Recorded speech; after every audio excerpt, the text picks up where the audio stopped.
Welcome back. Balochistan کے امن اور پائیدار ترقی کے لیے ہر ممکن تعاون جاری رکھا جائے گا۔ عوام کی ترقی اور خوشحالی مشترکہ کوششوں سے ہی ممکن ہے۔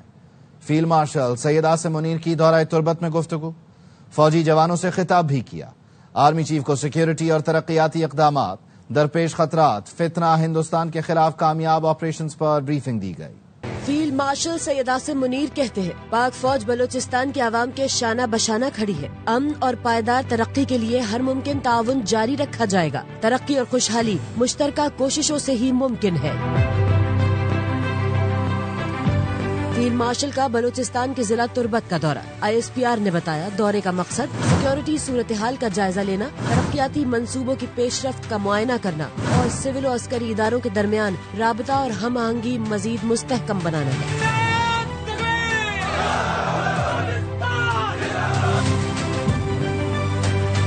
مارشل نے فوجی جوانوں کے بلند حوصلے، آپریشنل تیاری اور مادر وطن کے دفاع میں غیر متزلزل عزم کو سراہا۔ انہوں نے کہا مشکل حالات کے باوجود فوجی جوانوں نے امن و استحکام کے لیے اہم کردار ادا کیا۔ آرمی چیف کو فتنہ ہندوستان کے خلاف کامیاب آپریشنز، سیکیورٹی امور اور درپیش خطرات پر بریفنگ دی گئی۔ ترقیاتی منصوبوں اور جنوبی بلوچستان میں سماجی و معاشی حالات کو بہتر بنانے کی حکومتی اور عسکری کاوشوں سے بھی آگاہ کیا گیا۔ مارشل نے سول انتظامیہ کے نمائندوں سے بھی بات چیت کی۔ اچھی حکمرانی، بنیادی ڈھانچے کی ترقی اور عوامی شمولیت پر مبنی پالیسیوں کی ضرورت پر زور دیا۔ تربت آمد پر کور کمانڈر بلوچستان نے آرمی چیف کا استقبال کیا۔ وزیر اعلیٰ بلوچستان اور چیف سیکریٹری بھی موجود تھے۔ کراچی سے بھارتی خفیہ ایجنسی کے لیے کام کرنے والے 6 ملزم گرفتار۔ ایڈیشنل IG CTD آزاد خان نے ملزموں نے 18 مئی کو بدین میں بدگناہ شہری قتل کیا۔ بھارتی میڈیا نے پراپیگنڈا کیا، بھارتی دشمن مار دیا۔ خلیجی ملک سے را ایجنٹ سنجیو کمار نے ملزم سلمان کو ہائر کیا۔ سلمان نے شیخوپورہ اور مریدکی سے ساتھی بلائے۔ ملزم سلمان نیپال فرار ہو گیا۔ 4 قاتلوں سمیت 6 ملزم گرفتار کر لیے۔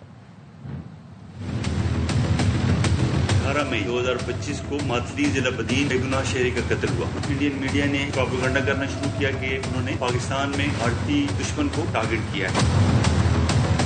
میر اسکر، سجاد، عبید اور شکیل کو گرفتار کیا۔ راہ سے لنکیجز ثابت ہوئے۔ کارروائی کا ماسٹر مائنڈ ایک خلیجی ریاست میں رہائش پذیر بھارتی خفیہ ایجنسی کا ایجنٹ اور ہینڈلر سنجیو کمار اور فوجی خطیر رقم کے عوض شیخوپورہ کے رہائشی سلمان کو اس نے ہائر کیا۔ 4 ملزمان اس کے ساتھی مرید کے اور شیخوپورہ سے آئے۔ واردات کے بعد سلمان کراچی ایئرپورٹ کے تھرو ہی پہلے خلیجی ملک گیا، پھر وہاں سے وہ نیپال فرار ہو گیا۔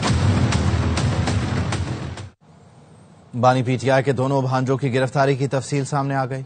سیکیورٹی ذرائع نے بتایا شیر شاہ اور شاہریز خان 9 مئی کے ملزم ہیں۔ شواہد پر گرفتاری ہوئی۔ دونوں بھائی کارکنوں کو چھوڑ کر مفرور ہو گئے تھے۔ ملزم شیر شاہ 2 سال لندن میں روپوش رہا۔ سیکیورٹی ذرائع نے واضح کیا 9 مئی غداری تھی۔ مجرموں کو انصاف کے مکمل تقاضوں کا سامنا کرنا پڑے گا۔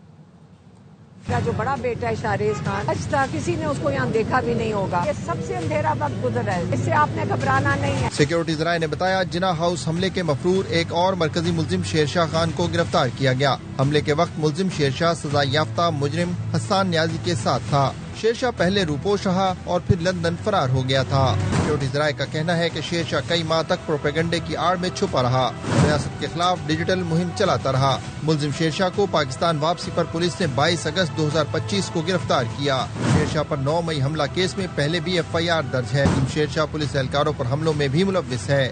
FIR متن کے مطابق شیر شاہ کی جائے وقوع پر موجودگی کے شواہد ویڈیو ریکارڈ کی صورت میں موجود ہیں۔ سیکیورٹی ذرائع کا کہنا ہے شیر شاہ 2 سال سے لندن میں روپوش تھا۔ سیکیورٹی ذرائع کے مطابق دوسرے ملزم شاہریز خان کو بھی 9 مئی حملے میں باقاعدہ گرفتار کیا گیا۔ شاہریز خان جناح ہاؤس پر حملے اور اس کی منصوبہ بندی میں شامل ہے۔ شاہریز کا نام ستمبر 2023 کی ضمنی رپورٹ میں بھی شامل تھا۔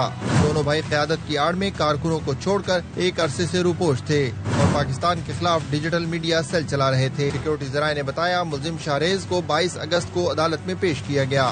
FIR کے اندراج کے بعد گرفتاری عمل میں لائی گئی۔ شواہد کے لیے عدالت سے ملزم کے 30 روزہ جسمانی ریمانڈ کی استدعا کی۔ سیکیورٹی ذرائع نے مزید کہا ملزم شاہریز اور شیر شاہ کی گرفتاری اس بات کا ثبوت ہے کہ مجرم کو انصاف کے مکمل تقاضوں کا سامنا کرنا ہوگا۔ پی ٹی آئی کو چاہیے تھا 9 مئی پر معذرت کر لیتی، معاملات شاید بہتری کی طرف چلے جاتے۔ وزیر اعظم کے مشیر رانا ثنا کہتے ہیں 9 مئی کو گھر جلائے، ایئر بیس پر حملہ ہوا، شہیدوں کی یادگاروں پر جوتے برسائے، سب لوگوں کی ویڈیوز موجود ہیں۔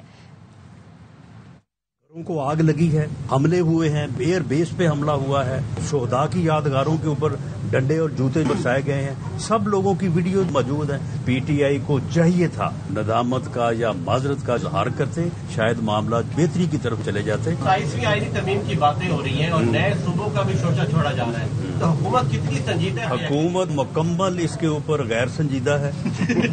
جب کوئی خبر نہیں ہوتی تو پھر اس کی خبریں چلائی جاتی ہیں۔ میں ایسا بندہ نہیں ہوں کہ جو مخالف کی صحیح بات کو بھی تسلیم نہ کروں۔ انہوں نے جیل میں ٹھیک وقت گزارا ہے، میرا خیال ہے کہ اس سے پہلے انہوں نے چیز سے جان چھڑا لی ہوگی۔ ان کو وہاں پہ 2 اے سی لگا کے دیں، صبح دوپہر شام بہترین کھانے بھلے پی سی سے منگوا کے دیں۔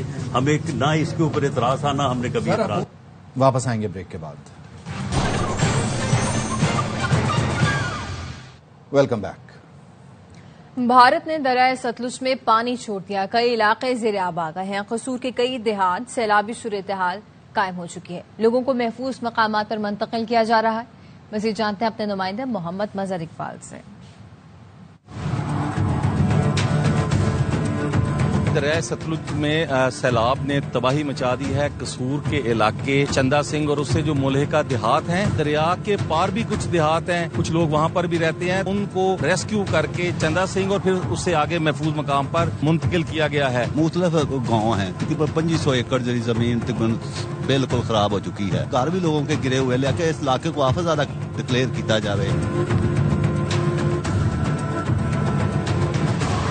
1122 نے لوگوں کو وہاں سے ریسکیو کیا ہے، آپ مطمئن ہیں؟ ہاں ریسکیو مطمئن، صرف ریسکیو ہے جو ہماری مدد کر رہے ہیں۔ آفت زدہ کے علاوہ اور کیا مطالبہ ہے آپ؟ بجلی کے بل معاف کی، ہمیں فصلوں کے معاوضے، ہمارے گھر گر گئے ہیں وہ بنائے جائیں، ہماری سڑکیں خراب ہوگی، ہمارے اسکول گرے ہوئے ہیں، ان کی فصلیں زیر آب آ چکی ہیں۔ ان کا ایک ہی مطالبہ ہے کہ اس علاقے کو آفت زدہ قرار دے کر بجلی کے بل، دیگر بل، آبیانہ سب کچھ معاف کیا جائے اور گورنمنٹ ان کو دوبارہ آباد کاری کے لیے بھی مناسب معاوضہ دے۔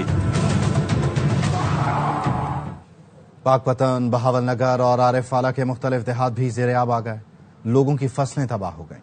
عارف والا کا شہری انتظامیہ کی جانب سے مدد نہ ملنے پر پھٹ پڑا۔ انتظامیہ سے مطالبہ کرتے ہیں کہ ہماری کچھ مدد کی جائے، تو وہ ہمیں پہلا لفظ بھی یہی کہتے ہیں کہ آپ دریائی بیلٹ میں ہیں، کیا دریائی بیلٹ میں رہنے والے انسان نہیں ہیں؟ مصیبت آ جائے تو کیا ان کی مدد نہیں کرنی چاہیے؟ بجلی کی تاریں لگی ہوئی ہیں، ادھر کنیکشن لگے ہوئے ہیں، اس وقت ان کو نہیں پتا کہ دریائی بیلٹ ہے، یعنی ادھر کنیکشن دینا چاہیے یا نہیں دینا چاہیے۔ بھاری بل ہم سے وصول کرتے ہیں، اس وقت ان کو یاد نہیں آتا، ٹیکس ہم سے وصول کرتے ہیں، اس وقت ان کو یاد نہیں آتا کہ یہ دریائی بیلٹ میں رہتے ہیں۔ امداد کی باری آتی ہے تو اسسٹنٹ صاحب، ڈپٹی کمشنر صاحب یہی کہہ دیتے کہ آپ دریائی بیلٹ میں، خرچہ 2-4 لاکھ ادھر کر دیا جاتا ہے، یہ آبادی کے پاس تو یہ پانی نہ آتا۔ 15 دن ہو گئے، انتظامی بات صرف فوٹو سیشن تک موجود ہے، ایک بندہ بتا دے جس کو ریسکیو کیا ہو، اس کو کھانا دیا۔ خیبر پختونخوا کے مختلف علاقوں میں ایک بار پھر طوفانی بارش، بنیر میں بارش کے بعد امدادی کارروائیوں میں مشکلات، بنو میں آندھی اور طوفان، چلاس میں تیز آندھی، گھر کی دیوار گرنے سے 2 بچوں سمیت 3 افراد زخمی ہوئے، شانگلہ میں تیز بارش سے یختنگی کے مقام پر سڑک بہہ گئی، مانسہرہ میں موسلادھار بارش سے سڑکیں زیر آب آ گئیں، دیامر کے مختلف علاقوں میں آندھی کے ساتھ بارش، استور میں آندھی اور تیز بارش، مشکن میں تودے گرنے سے استور ویلی روڈ ٹریفک کے لیے بند ہو گیا، مالاکنڈ، کرک اور ہنگو میں بھی بارش جاری ہے۔ این ڈی ایم اے کا کہنا ہے لینڈ سلائڈنگ اور ندی نالوں میں طغیانی کا خدشہ ہے، شہری احتیاط کریں۔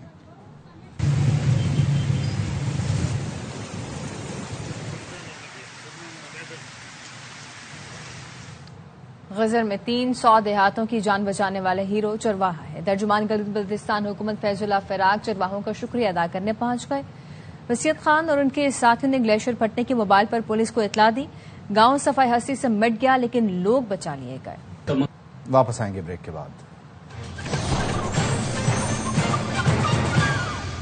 ڈھاکہ میں نائب وزیر اعظم اسحاق ڈار پاکستانی ہائی کمیشن میں استقبالیہ تقریب سے مخاطب ہیں۔ To create an environment where youth from Karachi to Chittagong, Quetta to Rajshahi, Peshawar to Sylhet and Lahore to Dhaka join hands to face these challenges and realize their shared dreams. I am glad to note that Pakistan-Bangladesh relations have witnessed a number of positive developments during the last 1 year. There is a significant progress in almost all streams of bilateral cooperation. The frequency of high-level exchanges has increased. Institutionalized mechanism of bilateral engagement are being revived. Economic and commercial cooperation is gaining momentum. Educational and academic collaborations are being explored. Cultural exchanges are also taking place. In a nutshell, today, our bilateral relations are characterized by a new energy and a fresh enthusiasm. Excellencies, ladies and gentlemen, these developments amply reflect that our countries desire to move forward and tap the potential for greater bilateral cooperation for the benefit of our peoples. It is also heartening to note that Pakistan and Bangladesh enjoy commonality of views on a number of regional and international issues. Revival of the South Asian Association for Regional Cooperation, known as SAARC, is one such issue. We appreciate Bangladesh's role in conceiving SAARC as a potent platform for regional cooperation. South Asia, home to nearly a quarter of humanity, cannot afford to lag behind in regional cooperation and integration. We are hopeful that SAARC will be reinvigorated and our distances will inshallah shorten. Excellencies, ladies and gentlemen, I sincerely... بھائی کون ہے؟ Governor Sindh نے اپنے بیان کی وضاحت کرتے governor house Karachi میں تقریب سے خطاب میں کہا کچھ لوگوں کو ان کے بھائی کہنے پر اعتراض ہوا. وہ بھائی ہیں، خالد مقبول بھائی ہیں. اب یہ کنفیوژن ختم ہو جانا چاہیے. حالیہ بارشوں میں پورا شہر صرف ڈوبا ہی نہیں بلکہ اس نے ہم سب کو بھی ڈبکیاں لگی، تاجروں کا اربوں روپے کا نقصان. لیکن اس کے باوجود میں نے میڈیا کے سامنے کہا کہ ہم میئر کراچی کو ان دنوں میں تنقید کا نشانہ نہیں. کچھ لوگوں کو میرے بھائی کہنے پہ اعتراض ہو. بھائی میں ہوں، بھائی میرے مولانا تقیر آزاد بھائی ہیں، خالد مقبول صدیقی بھائی ہیں. تو اب یہ کنفیوژن بھی نہیں ہونا چاہیے کہ بھائی کون. چھوٹا صوبہ کہہ لیں یا کوئی اور نام دے لیں، ہر ڈویژن کو خود مختاری دینا ہوگی. معروف صنعت کار ایس ایم تنویر نے فیصل آباد چیمبر آف کامرس میں تقریب سے خطاب میں کہا حکومت کے ساتھ کھڑے ہیں، اس حکومت کو کامیاب دیکھنا چاہتے ہیں. مارکہ حق تو ہو گیا، اب مارکہ معیشت لڑنی ہے. ہم لڑکے دکھائیں گے. ہمارا ٹارگیٹ FPCCI کا ٹارگیٹ پاورٹی ایلیویشن ہے. ہمارا target cost of doing business کو کم کرنا، امپورٹ سبسٹیٹیوشن پہ کام کرنا. ہم اپنی گورنمنٹ کے ساتھ ہیں. ہم اپنی گورنمنٹ کو پورا سپورٹ کریں گے جہاں پر وہ اکانومی میں ہمارے ساتھ چلے گی. ہم چاہتے ہیں کہ ہماری گورنمنٹ کامیاب ہو. ایڈمنسٹریٹو یونٹ کہہ دیں، آپ جو مرضی کہہ دیں، ہمیں یہ اٹانومی چاہیے ہے. واپس آئیں گے بریک کے بعد. Welcome back. Artist Ali Zafar ان کی والدہ نے گورنمنٹ گرلز ہائی اسکول کرباٹ کے بلاک کا افتتاح کر دیا. لاہور سے سدرا غیاث کی رپورٹ دیکھیے.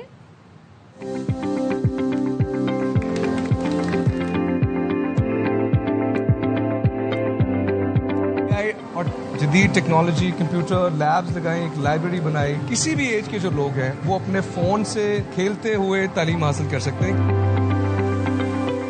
لاہور کینٹ میں گورنمنٹ گرلز ہائی اسکول میں علی ظفر فاؤنڈیشن بلاک کا افتتاح کر دیا گیا. علی ظفر نے اپنی فلاحی تنظیم کے تعاون سے بننے والی لائبریری اور کمپیوٹر لیب کا دورہ بھی کیا. ظفر کا کہنا تھا کہ تعلیمی نظام کو تبدیل کر کے ریولوشن کی ضرورت ہے. AI اور جدید ٹیکنالوجی، کمپیوٹر لیبز لگائیں، ایک لائبریری بنائی. کسی بھی ایج کے جو لوگ ہیں وہ اپنے فون سے کھیلتے ہوئے تعلیم حاصل کر سکتے ہیں. سیکھنے کا عمل، نالج کا عمل وہ ایسا ہونا چاہیے جس میں مزہ آئے. بچوں کو ٹارچر نہیں لگنا چاہیے اسکول میں. پوزیشن لینے والی طالبات میں نقد انعامات بھی تقسیم کیے گئے. کیمرہ مین احمد بٹ کے ساتھ سدرا غیاث، ARY news Lahore. News studio سے فی الوقت اتنا ہی.